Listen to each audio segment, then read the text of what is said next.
Welcome back to the channel. So today we're getting some advice for this guy that wrote in because his dog bit his friend and now they're having a bit of a fight, a little bit of a disagreement because this guy's friend was wrestling the dog in the backyard. She's never bitten anyone before and the dog bit him in the leg hard enough that this guy had to get stitches, and now his friend's expecting him to pay the bills. But he thinks because it was his yard and his friend was provoking the dog because obviously he was wrestling her, that it's his fault. But he's worried that if he fights it too much, that he could file a case and the dog could be taken away from him. So what do you do? So he should have known better, number one, for playing with the dog, and he obviously did something to upset the dog. Mm-hmm. So as an owner of dogs, he should have known better. Like, I would help him possibly with a copay. So how would you approach your friend at this point? Like, what would you tell him? Would you just straight up tell him, look, I'm not paying the medical bills? I mean, he could attempt to sue me, but at the same, I would just let him know this is the first time this has ever happened. And, I'll assist you with your medical bills, and obviously for future, I wouldn't let that person near the dog. Courtney in Boston Spa, who should pay the bill? I definitely think it's the owner's responsibility, and once a dog has a bite history, it could definitely be a really scary thing, and the owner could definitely lose the dog if he doesn't pay for the bill. And you might as well keep it out of the legal system, do it privately to be able to protect your dog. Yeah, definitely want to protect the dog. You don't want to have to put it through the court system. You could end up losing your dog, or they could confiscate your dog. I just do whatever I could to protect my dog. I know, I would do the same thing because I wouldn't want to do anything that would put my dog Lily into jeopardy. I'd be just way too nervous about that coming from this, you know? Same for me and my dog. Brittany in Bennington, what do you think? I think it is kind of his responsibility because, what did you do by approaching the dog for it to bite you? Mm-hmm. If it's never bit anybody before. Right, and if this guy doesn't have health insurance, that's going to be ridiculously expensive. Yeah, it is. I feel like it'd be his responsibility. I ain't paying for it. Jesse in Albany, what do you think? I'm letting you know right now from a legal standpoint because I've been down this road too many times.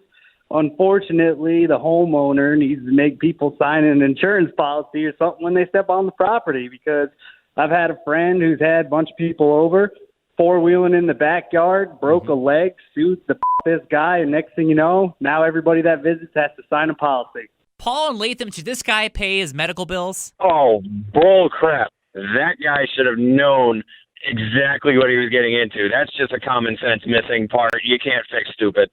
If you're going to play with a dog, you're bound to get probably bit back. That's what they do. They're rough and tough, most of them. I don't know the breed or care. It's bound to happen at some point or another that they're going to nip back, either they're trying to be a little bit more playful or not. They don't know their boundaries. They're just trying to wrestle back. You can't yell at a dog for doing that. It was probably unintentional. He didn't take a chunk out of you. He probably just left teeth marks, and it's your buddy. You should have, if you had any dilemmas, you should have consulted him before just wrestling him.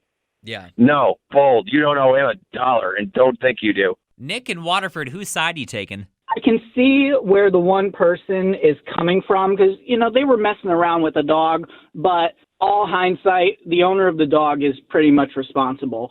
Every time I've seen a dog bite case on one of those TV court shows, the owner of the dog is almost always on the hook because they're responsible for the dog's actions. It's almost like a child. It's almost like their kid because they're the person who's the guardian of the dog. Yeah, exactly. And, some of them treat their dogs like their kid. They call them fur babies. I'm definitely guilty of that with my dog Lily, so. Oh, yeah. She's actually pretty cute there from what I've seen of the pictures and stuff. Well, thank you.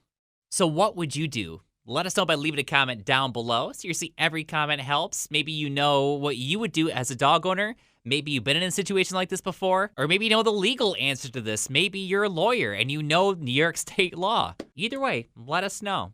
Then after you've been awesome doing that, hit like if you liked the video, subscribe for new videos every Monday through Thursday, and check out new videos down below. We got a couple of them down there. And connect with me all across social media if you want to check out my dog, Lily. She's a little corgi.